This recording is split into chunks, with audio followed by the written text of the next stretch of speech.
This is Jane Rekas, and this video will cover tips that I've collected about system communication, as well as some parts communication tips from the IFS model, the subject of co-consciousness, dissociative barriers, a daily check-in process, and tips for partner communication. One myth is not everyone with DID has full amnesia. This is one of the biggest misconceptions. Historically, DID was described as a host with full amnesia and other alters with separate lives. But modern research, especially in structural dissociation and the ISSTD literature, shows that most DID is actually covert rather than overt, meaning partial amnesia is very common, co-consciousness is more common than once thought. Many systems function in blended or overlapping ways. So instead of a host that doesn't know anything about their system or having dissociative identity disorder or a dissociative disorder, it's often, I lose time sometimes. I feel like someone else is influencing me. I don't remember parts of a conversation. I find things I don't remember buying. My handwriting changes. I feel younger sometimes. I feel like I'm watching myself. This is much subtler. Keep in mind that dissociative disorders are on a continuum from PTSD with dissociation, complex PTSD with dissociation, other specified dissociative disorder, or OSDD, and DID, dissociative identity disorder. An OSDD has 1A with less distinct parts or no alters that are evident, or 1B without amnesic barriers between the alters. So let's talk about how systems typically discover they have alters. Common discovery patterns. One may be initially hearing voices, which is very common, but these are internal voices, not external psychotic voices typically, with arguments in their head, commentary, and the feeling of distinct personalities behind the voices. So often initially misdiagnosed as psychosis or as OCD intrusive thoughts or anxiety rumination. 2, lost time with some amnesia. How did I get here? I don't remember this conversation. Why is this in my house? Why is this text on my phone? And then behavioral shifts, sudden personality changes, voice tone changes, posture changes, and skills appearing and disappearing. This is often noticed by a therapist, a partner, or a friend. Another phenomenon is age regression. Remember, this is present in CPTSD as well. So suddenly childlike, different voice, different affect, different memory access, and clear switches that become more obvious. And another awareness is an inner world awareness emerging gradually, sensing others, internal dialogue, and a visual inner world, which sometimes becomes obvious later or access is developed later. Trauma therapy can also open awareness. This can be extremely common in EMDR, IFS, or other parts work, or when trying to do grounding exercises. And suddenly parts become differentiated, voices become clearer, and switches become more obvious. So when does co-consciousness develop? Well, this varies a lot. Some systems start with no co-consciousness and full blackouts and no awareness from host to alters or between alters. Then gradually partial awareness, emotional bleed through, and shared memory. Others start with moderate co-consciousness, passive influence from alters, and internal dialogue awareness. A few systems have very high co-consciousness from the beginning, um, and then often these suspect DID earlier. They may appear, quote unquote, less dramatic and then are harder to diagnose. Now, in terms of the inner world, not everyone has one, and they vary widely. Some systems have vivid inner worlds with houses, landscapes, rooms, or meeting areas. Others have more vague imagery with just flashes or impressions.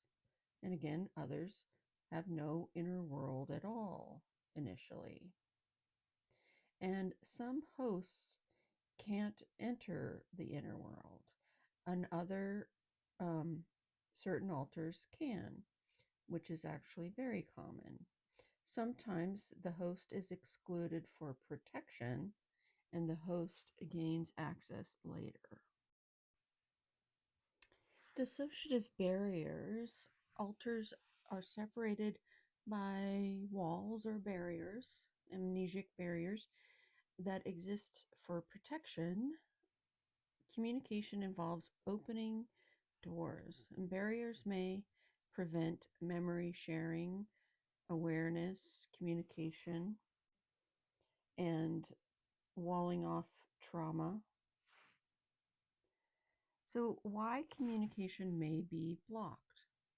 Common obstacles include stress, denial, anxiety, traumatic memories, instability, simply not being ready yet, lack of safety, and these are all normal and expected.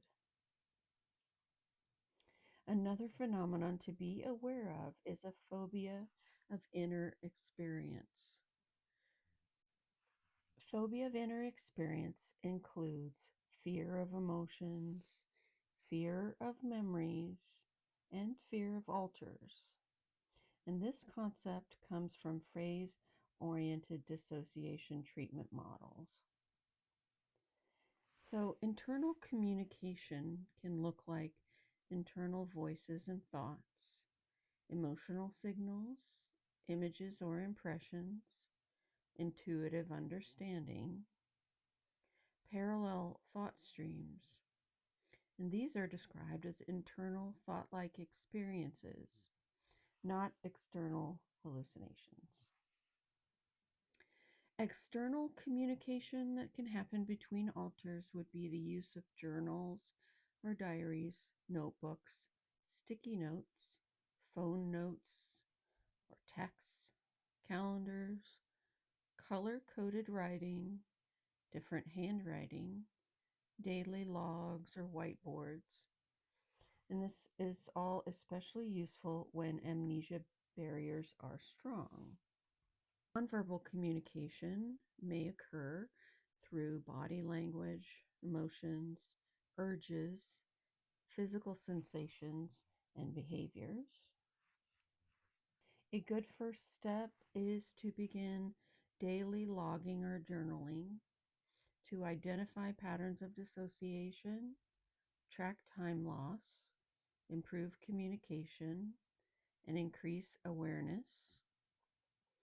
Some systems also report a mediator or gatekeeper role, and these help pass messages, reduce conflict, and increase communication. Inner worlds, some systems describe having an internal space where alters can interact, whether it's a house, a city, a void, a field, a castle, or other symbolic landscapes. Fronting and co-consciousness. Alters may communicate by sharing thoughts when co-conscious or by leaving notes for one another internally. Mind chat or telepathy. Some describe it as an internal chat room or telepathic messaging where thoughts can be shared directly. Safe meeting places, inner world imagery, internal environments can all be used. And examples would be a beach, a meadow, a house. Using an internal whiteboard or bulletin board. Alters may leave written messages for each other in an imagined space. Color coded messages. Some systems use color associations to identify who is talking inside. A mail system, a metaphor for alters passing information like letters back and forth.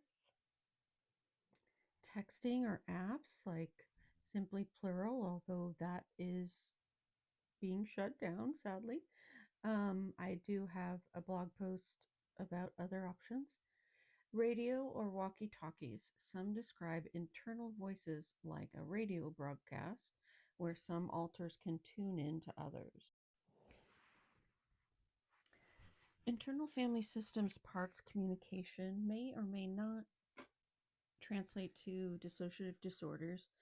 However, the first tip is to practice self leadership, and we could say that self energy is when we're not divided into parts. So it is similar to system energy, system awareness of the whole of all the alters or all the parts. So approach your parts with non judgmental curiosity rather than trying to control or suppress them. 2. Create a safe internal space. Imagine an internal meeting place where parts can safely communicate. Set the intention that all voices will be heard without fear or punishment. 3. Using a journal or dialogue writing. Have a written conversation with your parts. Ask them open ended questions like, what do you need me to know? What are you afraid would happen if you didn't do your job? Let them respond freely without censorship. 4. Differentiate between parts. Notice which part is speaking. Is it an exile, a manager, or a firefighter?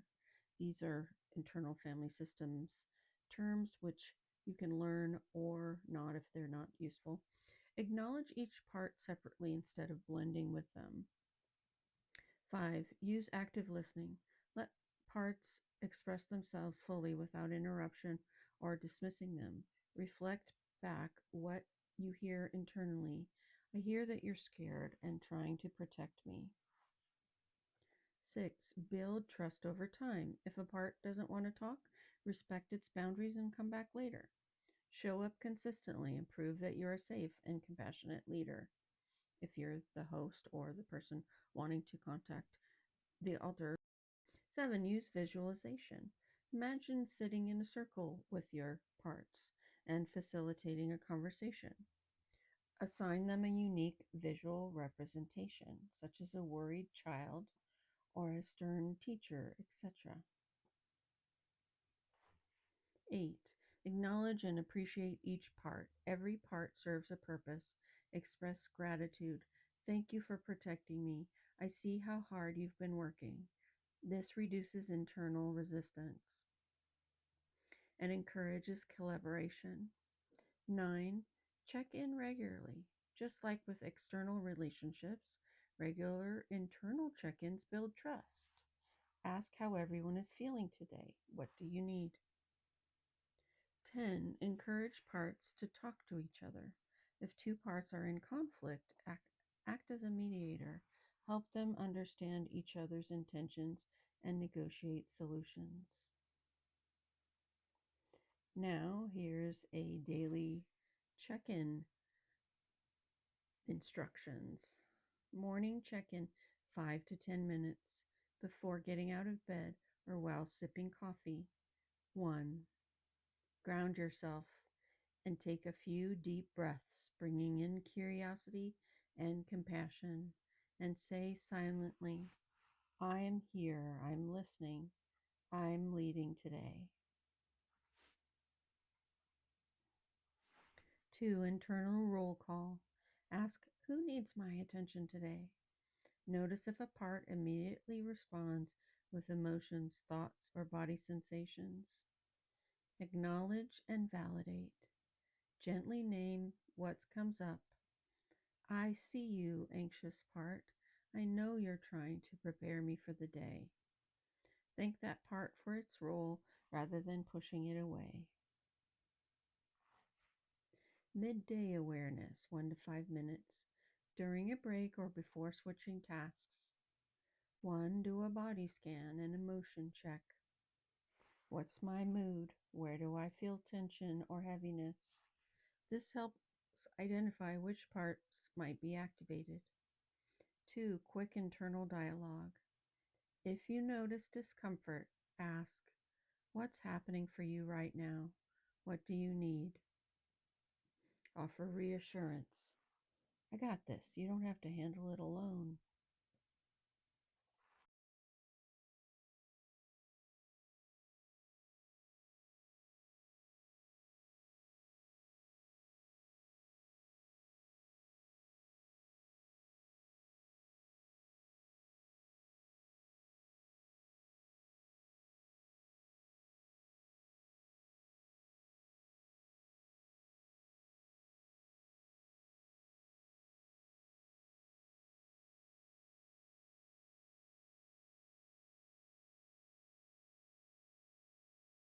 Evening reflection, 5 to 15 minutes. Before bed or journaling, 1. Review the day with your parts. What parts were active today? Did I push any parts away? What went well and what felt hard? 2. Resolve inner conflicts. If a part is upset, like a perfectionist part is frustrated, invite another perspective. Is there a different way to see this? Can I offer kindness instead of criticism? 3. Gratitude for parts. Thank you, protective part, for keeping me alert today. Thank you, playful part, for bringing me joy. Partner communication. 1. Establish ground rules for communication. Discuss boundaries around switching, what feels safe and what doesn't. Set up a guideline for how different alters introduce themselves or interact with your partner. Have a system to signal when one partner is feeling overwhelmed. 2. Create a shared journal or communication book. A physical or digital journal where both partners and their systems can leave messages. This helps track conversations that may be forgotten and ensures all alters feel heard. 3. Develop internal communication systems. Each partner should work on internal communication within their own system to avoid misunderstandings. Encourage co-consciousness and collaboration to smooth out transition between alters. 4. Use name tags or signals when needed. Some systems find it helpful to use color-coded wristbands or verbal cues to indicate which alter is fronting. This can prevent confusion, especially in moments of stress or emotional discussions. 5. Discuss triggers and trauma responses. Be open about personal system-wide triggers. Develop de-escalation strategies for when flashbacks, dissociation, or panic responses occur. 6.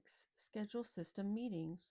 Like the housemates would have house meetings, scheduling check-ins between systems and partners can help align needs, discuss upcoming events, and resolve conflicts.